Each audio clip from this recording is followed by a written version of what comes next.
Alright guys, so today we're going to work on supercross whoops.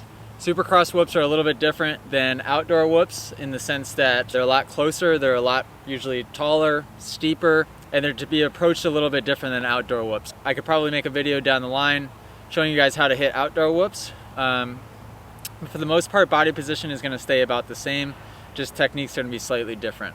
So this technique can be used for anybody that's riding something that's similar to supercross whoops. For those of you that are doing supercross futures, you can use this technique in supercross futures whoops, even though they usually are pretty tamed down. This set behind me is only 8 feet apart. The set running parallel coming the other direction they're 10 feet apart.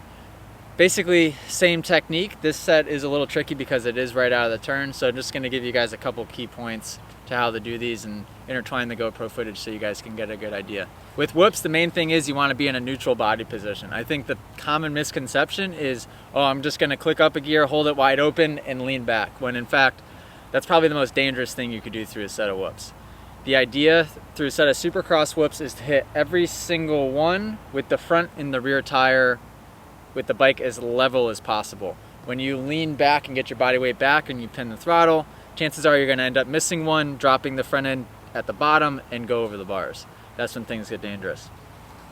So body position, you're going to want your toes pointed in, just like how I teach the attack position, balls of your feet, because you want to allow that heel to drop. When you go watch pros hit whoops and you see pictures, you can watch their heel drop all the way to the ground and that ankle will flex, so you have that range of motion, that suspension travel in your body, and it all starts at your ankles.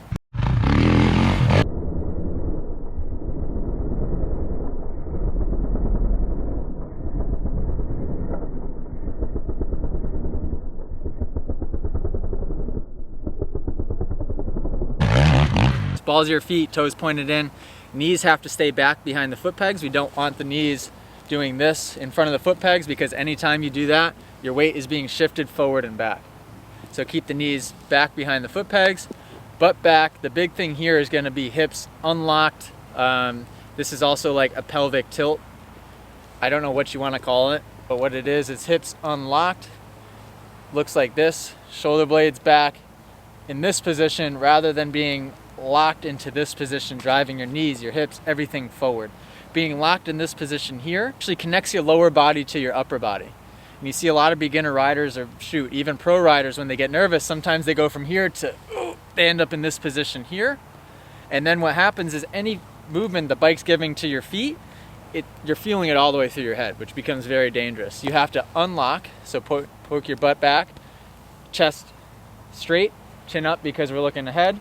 And being unlocked like this allows your lower body to work under you while keeping your chest and your chin completely straight. That's the key thing here, because your bike in the whoops, you have to allow it to do its thing under you, and I'll show you in the video. The bike gets sideways on me all the way through these whoops, but I'm able to stay unlocked, keep my chest and my chin straight, let the bike do its thing under me.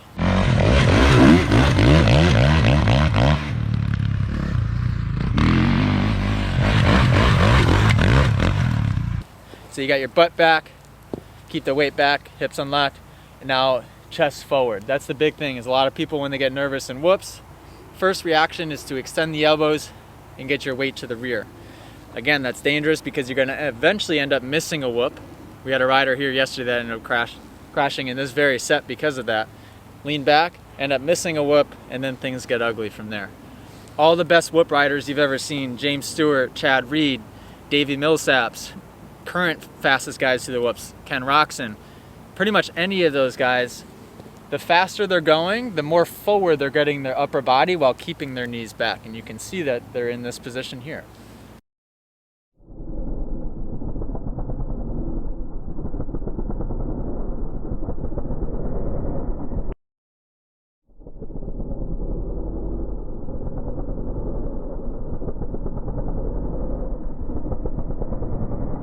Big thing in whoops is you want to be one gear higher than you normally would be.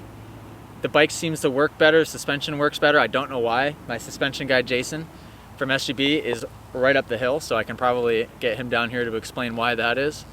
So that's why you hear guys, and especially when the GoPro comes on, you can hear them short shift the bike, and then whoa, whoa, whoa, whoa, whoa. And by the time you're 3, 4, or 5 whoops in, that bike is right where you want it to be. If you come into the set of whoops in second or sometimes even third, that bike's out of gear by the time you're 3 whoops in.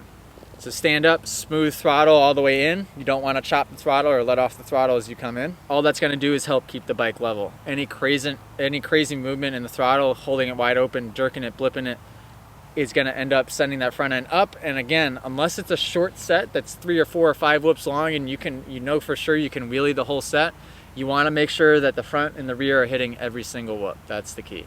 As you gain confidence, it's all about carrying that momentum in. The faster you enter, the easier it's going to be to get through them. But you have to build that confidence first and have that technique right, so when something does go wrong, you know how to control it.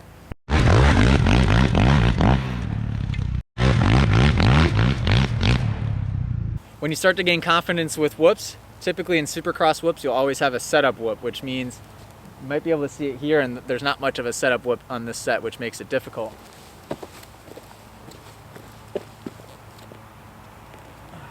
Rocks everywhere. So this whoop here is a little bit smaller than the rest, and the idea with that, and you'll see that at races, is it's kind of wafts you up into the set of whoops. As you get comfortable with that setup whoop, what you'll see with a lot of the top guys is they'll skip the real first big whoop all together with the front tire and place the front tire on the third whoop in. Just have to make sure we're not doing a straight up and down wheelie, we're not doing anything fancy, we're just barely missing it, and we're aiming for that third whoop. This is a bit of an advanced skill because you want to make sure that you're placing it where you need to place it. If you place it too low, you're going to end up compressing, unloading. Now we're going to be doing a teeter-totter effect through the whole set of whoops, which is never good. And if you miss the third one and drop it, same thing. You're probably going to either go over the bars immediately or end up in the teeter-totter effect. The hard thing about this set of whoops is they weren't professionally built, so there's a lot of unevenness to them. There's rocks all the way throughout, so they're super unpredictable in that sense. And some of them, when you hit them, they're really hard packed, and others are really soft, so it's hard to predict what they're going to do.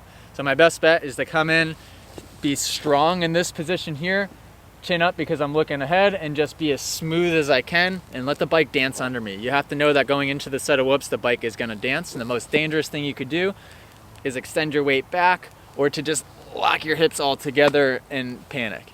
Stay loose, let the bike do its thing under you, and you really should be fine.